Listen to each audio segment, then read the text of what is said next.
लेकिन इस विशेष वीडियो में हम सेल एनवेलप की विस्तार से चर्चा करेंगे। साथ ही हम उन कुछ संरचनाओं के बारे में भी बात करेंगे जो प्रोकैरियोटिक सेल के साइटोप्लाज्म में मौजूद होती हैं। अब सेल एनवेलप से शुरू करते हैं। अब सेल एनवेलप में कितनी परतें होती हैं? इसमें 3 परतें होती हैं। सबसे बाहरी परत ग्लाइकोकैलिक्स होती है।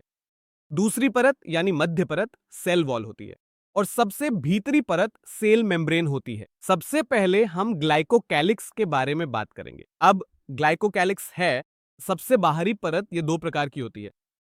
अगर यह डीली परत के रूप में मौजूद है तो हम इसे स्लाइम लेयर कहते हैं, और अगर यह ग्लाइकोकैलिक्स मोटी और कठोर अवस्था में है तो हम इसे कैप्सूल कहते हैं। तो ग्लाइकोकैलिक्स या तो स्लाइम लेयर हो सकती है या फिर कैप्सूल हो सकती है। अब इस विशेष ग्लाइकोकैलिक्स के नीचे सेल वॉल मौजूद होती है। अब सेल वॉल प्रोकैरियोटिक सेल में भी होती है और यूकैरियोटिक सेल में भी, लेकिन इनकी संरचना अलग-अलग होगी। तो बैक्टीरिया की सेल वॉल में पेप्टाइडोग्लाइकेंस होते हैं, लेकिन यूकैरियोटिक सेल की सेल वॉल मुख्य रूप से सेल्यूलोज से बनी होती है। इसलिए प्रोकैरियोट्स और यूकैरियोट्स में सेल वॉल की संरचना अलग होती है। यहां सेल वॉल के क्या कार्य हैं? हम कह सकते हैं कि सेल वॉल कठोर होती है, इसलिए यह सेल का आकार निर्धारित करेगी। यह बैक्टीरिया को बहुत मजबूत संरचनात्मक समर्थन प्रदान करेगी।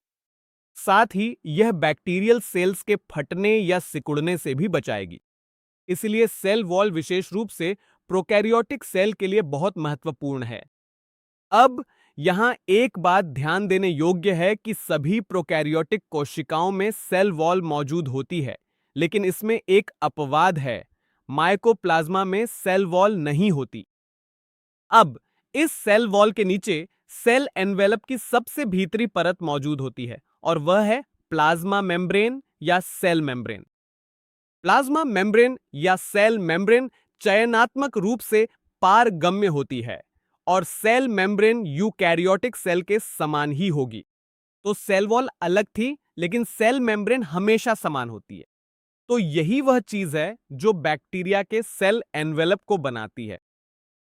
अब सेल एनवेलप के आधार पर हम बैक्टीरिया को 2 भागों में बांट सकते हैं।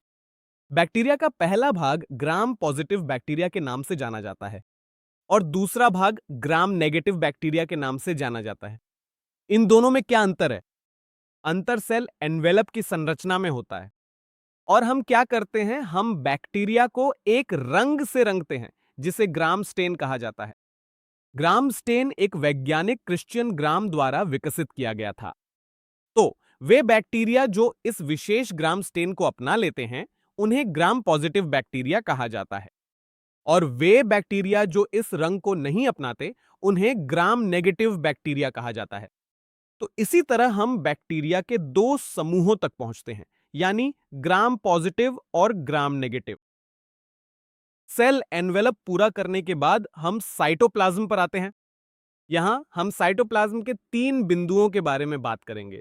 पहले हम न्यूक्लियोइड के बारे में बात करेंगे, फिर हम जेनेटिक मटेरियल के बारे में बात करेंगे और हम राइबोसोम के बारे में बात करेंगे, जो कि नॉन मेम्ब्रेनस ऑर्गेनेली है। सबसे पहले न्यूक्लियोइड की बात करें तो प्रोकैरियोटिक सेल में न्यूक्लियस के पास न्यूक्लियर मेम्ब्रेन नहीं होता है। तो हम कह सकते हैं कि न्यूक्लियस अच्छी तरह से परिभाषित नहीं है और इसी वजह से इसे न्यूक्लियोइड ओवरी कहा जाता है। इस विशेष न्यूक्लियोइड में कुछ जेनेटिक मटेरियल होगा, लेकिन बैक्टीरिया में सबसे महत्वपूर्ण बात क्या है कि कुछ जेनेटिक मटेरियल होता है।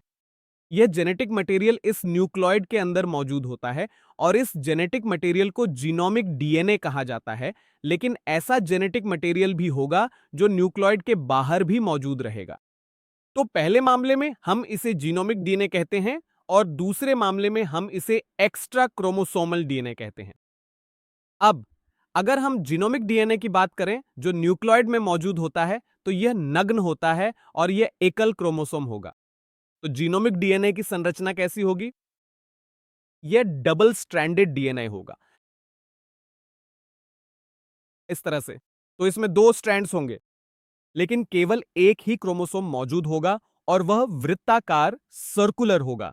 तो इसी तरह हम कहते हैं कि एक ही क्रोमोसोम मौजूद है। यह डबल स्ट्रैंडेड भी है और यह वृत्ताकार है। इसके बाद हम एक्स्ट्रा क्रोमोसोमल डीएनए पर आते हैं। यह वह डीएनए है जो न्यूक्लियोइड के बाहर मौजूद होता है। अब यह विशेष एक्स्ट्रा क्रोमोसोमल डीएनए कई बैक्टीरिया में मौजूद होगा। इस डीएनए की प्रकृति क्या होगी? ये भी होंगे डबल स्ट्रैंडेड, ये भी वृत्ताकार होंगे, लेकिन इनका आकार छोटा होगा और इन रिंग्स को प्लास्मिड्स कहा जाता है। तो न्यूक्लियोइड के बाहर हमारे पास डबल स्ट्रैंडेड वृत्ताकार डीएनए की छोटी रिंग्स होंगी, जिन्हें प्लास्मिड्स कहा जाता है। इन प्लाज्मिड्स का कार्य क्या है? ये बैक्टीरिया को विशिष्ट फेनोटाइपिक गुण देते हैं, जैसे कि एंटीबायोटिक्स के प्रति प्रतिरोधकता। बैक्टीरिया को ये गुण भी प्लाज्मिड्स के माध्यम से मिलते हैं। तो इस तरह जीनोमिक डीएनए और एक्स्ट्रा क्रोमोसोमल डीएनए के बीच का अंतर पूरा होता है। इसके बाद हम उस एकल ऑर्गेनेल की ओर आते हैं जो बैक्टीरिया में मौजूद होता है। यह गैर झिल्लीदार है, इसके चारों ओर कोई झिल्ली नहीं होती है। अगर हम प्रोकैरियोटिक कोशिका के राइबोसोम के आकार की बात करें तो यह 15 नैनोमीटर गुणा 20 नैनोमीटर होता है। यह 2 उप-इकाइयों से बना होता है। तो हम यहां उप-इकाइयों को देखेंगे और यह भी देखेंगे कि इनके नाम कैसे याद रखें। तो इसमें 2 उप-इकाइयां होती हैं। एक उप-इकाई छोटी होती है और दूसरी उप-इकाई बड़ी होती है। छोटी उप-इकाई 30S होती है। अब S क्या है? S का मतलब स्वेडबर्ग इकाई होता है, तो इसी तरह S आता है। और बड़ी उप-इकाई 50S होती है। अब ये दोनों उप-इकाइयां मिलकर राइबोसोम बनाती हैं, लेकिन राइबोसोम 70S होता है। तो यहां हम देखते हैं कि ये संख्याएं जोड़ने पर नहीं आती, यानी 30S और 50S मिलकर 80S नहीं बनते। असल में यह 70S बनता है, क्योंकि ये जोड़ने योग्य नहीं है। ये घनत्व के कार्य होते हैं, ये आकार के कार्य होते हैं। तो छोटी उप-इकाई 30S, 50S और 70S होती है। अगर आप ध्यान दें तो ये सभी विषम संख्याएं हैं जो आती हैं, यानी 3, 5 और 7। तो आप आसानी से याद कर सकते हैं कि इनमें से एक नाम होगा उप-इकाइयों का। हम यूकैरियोटिक राइबोसोम के बारे में भी बात करेंगे। यूकैरियोटिक राइबोसोम में छोटी उप-इकाई 40S होती है, बड़ी उप-इकाई 60S होती है, लेकिन संख्या फिर भी 100S नहीं बनती, यह 80S बनती है। तो यह एक परंपरा का तरीका है। यहां हमने विषम संख्याएं ली हैं, 3, 5, 7। यूकैरियोट्स के लिए हमने सम संख्याएं ली हैं, यानी 4, 6 और 8। तो इस तरह आप इन दोनों के बीच का अंतर आसानी से याद रख सकते हैं। इसके बाद हम राइबोसोम के कार्य पर आते हैं। जहां भी राइबोसोम मौजूद होता है, वहां इसका कार्य प्रोटीन संश्लेषण होता है। यहां एक महत्वपूर्ण संरचना होती है जिसे पॉलीराइबोसोम या पॉलीसोम कहा जाता है। तो हम बात करेंगे पॉलीराइबोसोम की संरचना, जिसे हम पॉलीसोम भी कहते हैं और संक्षेप में हम इसे यही कहते हैं, पॉलीसोम कहते हैं। अब ये पॉलीराइबोसोम या पॉलीसोम क्या है? एमआरएनए मौजूद होता है, तो वहां एक सिंगल स्ट्रैंड एमआरएनए का होगा और उस पर कई राइबोसोम जुड़े होंगे। तो ये राइबोसोम की 2 उप इकाइयां हैं जो जुड़ी हुई हैं। सो ये स्ट्रैंड एमआरएनए है और अगर उस पर कई राइबोसोम जुड़े हों तो इस विशेष संरचना को पॉलीराइबोसोम कहा जाता है। पॉलीराइबोसोम का कार्य क्या है? यह एमआरएनए का प्रोटीन में ट्रांसलेशन करने में मदद करता है।